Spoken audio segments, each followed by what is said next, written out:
વડોદરામાં રાષ્ટ્રીય pulse polio અભિયાનનો આજથી પ્રારંભ 3 દિવસીય રસીકરણ ઝુંબેશ શરૂ કરાઈ। સમગ્ર દેશની સાથે સાથે રાજ્યમાં પણ આજે રાષ્ટ્રીય પલ્સ પોલિયો રસીકરણ અભિયાન 2026નો પ્રારંભ થયો છે। ત્યારે આજે વડોદરા મહાનગરપાલિકા દ્વારા શહેરમાં 28 જૂનથી 30 જૂન દરમિયાન એમ 3 દિવસીય વિશેષ પોલિયો રસીકરણ ઝુંબેશ શરૂ કરાઈ છે। આ અભિયાનનો શુભારંભ મેયર ગીતા મકવાણાના હસ્તે કરવામાં આવ્યો। અભિયાન હેઠળ વડોદરા શહેરમાં 0 થી 5 વર્ષના અંદાજિત 2 લાખ બાળકોને પોલિયોના 2 ટીપા પીવડાવવાનો લક્ષ્યાંક નક્કી કરવામાં આવ્યો છે।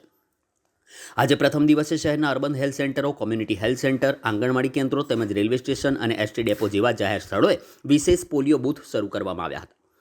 આરોગ્ય વિભાગના આયોજન મુજબ પ્રથમ દિવસે અંદાજિત 70 થી 80% બાળકોને પોલિયોની રસી આપવામાં આવશે, જ્યારે બાકીના બાળકો સુધી પહોંચવા માટે આગામી 2 દિવસ દરમિયાન હેલ્થ વર્કર્સ અને આશા વર્કર બહેનો ઘરે ઘરે જઈને દરેક બાળકને પોલિયોના 2 ટીપા પીવડાવશે। આ કાર્યક્રમના પ્રારંભ પ્રસંગે મેયર ગીતાબેન મકવાણાએ જણાવ્યું હતું કે ભારત પોલિયો મુક્ત દેશ તરીકે આગળ વધી રહ્યો છે, પરંતુ આ સ્થિતિ જાળવી રાખવા માટે દરેક બાળકનું નિયમિત રસીકરણ અત્યંત જરૂરી છે। ડેપ્યુટી મેયર આદિત્ય પટેલે પણ તમામ વાલીઓને અપીલ કરી હતી કે તેઓ પોતાના 0 થી 5 વર્ષના બાળકોને નજીકના પોલિયો કેન્દ્ર પર લઈ જઈને અચૂક પોલિયોના 2 ટીપા પીવડાવે। પાલિકાના આરોગ્ય વિભાગે પણ નાગરિકોને 2 બૂંદ જિંદગી કી અભિયાનને સફળ બનાવવા સહયોગ આપવા અને કોઈપણ બાળક રસીકરણથી વંચિત ન રહે તેની ખાસ કાળજી રાખવા અપીલ કરી છે।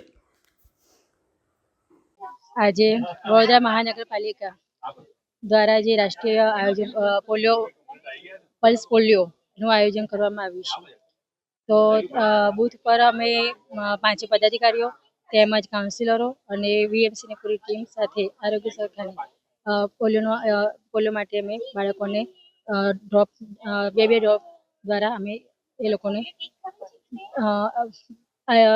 પીવડાયા છે।